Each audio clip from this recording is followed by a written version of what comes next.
兄弟們，別整天刷什麼特斯拉0到100加速3秒了，那玩意兒在航母面前簡直就像是老头樂在蹦迪。想体驗真正的灵魂出窍吗？今天我用3分鐘时间教会你如何在航母上开着30噸重的舰載機彈射起飛。看完這期視頻以後，萬一哪天你穿越到美軍航母甲板上，沒準真能救命。首先，歡迎來到地獄，也就是航母的夜間飛行甲板。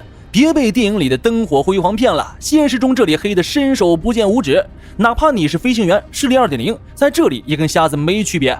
到處是航空燃油的刺鼻味，發動機的咆哮聲能把你震成半聾。這時候你得像個小學生一樣，乖乖跟着拿手電筒的老鳥走，不然甲板上狂風一起，你可能直接就掉進太平洋餵魚了。起飛前，你得先去控制室看一眼通靈板，那是決定你今天能不能上天的生死簿。找到你的飛机後，別廢話，趕緊往甲板上摸。在那兒，你會遇到一個決定你飛機穩不穩的人——維修隊長。這哥們兒通常是整個中隊最年輕的小伙子，但你得對他客氣點，因為他負責檢查彈射座椅、燃料，還有幫你打開機艙蓋。他要是手一抖，你這趟任務基本就凉了。快速繞機檢查一圈，看看導彈掛好了沒，引信裝了沒。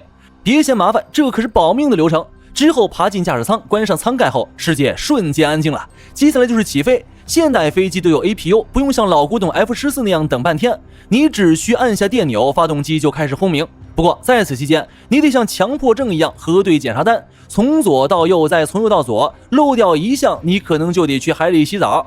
這時候，航母的導航系統會通過電纜或無線電給你的儀表同步信號，這叫对表。沒這個信號，你飛出去就是路痴。然後你會說道：“準備好了嗎？”你豎起大拇指給維修隊長打個信號。接下來黃背心出場了，他們是甲板上的交警，在濕滑如鏡、隨時可能把你吹飛的甲板上滑行，比在早高峰的2環路還心累。你的氧气面罩得扣死，耳機裡全是搭檔的呼吸聲，這感覺賊刺激。滑行到噴氣阻擋板前面，這就是最後的檢查站了。這時候會有幾個綠背心鑽到你飛機肚子下面，他們要確認你的重量，因為彈射器的力度必須根據飛機重量精準調節。力气小了，你起飛就直接潛水；力气大了，前起落架都能給你拽斷。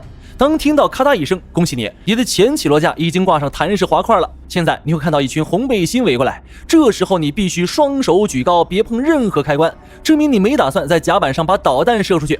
當紅背心撤離，指揮權交給了發射員，也就是那個最有名的彈弓手，你會感覺到彈射器在蓄力，整架飛機都在微微顫抖。此時你的心跳估計已經200了，但你什麼也做不了，只能听天由命，把油門推到軍用推力檔位。如果你開的是 F14，還得開加力。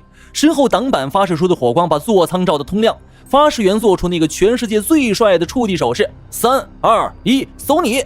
你會感覺到胸口像被巨人的大腳狠狠踹了一下，整個人被死死按在座椅上。那是0到240公里時速，僅需2秒的瘋狂加速。眼前的燈光瞬間變成白線，彈射滑塊脫落的清脆聲響起，你飛起來了，兄弟！這種靈魂追不上身體的感覺，全世界只有極少數人能体會。好了，現在的你已經成功飛離甲板，剩下的就是怎麼降落回来了。想知道如何在晃动的航母甲板上用一根钩子精準勾住拦阻索嗎？下期我教你如何在那張郵票大小的甲板上死里逃生。我們下期見。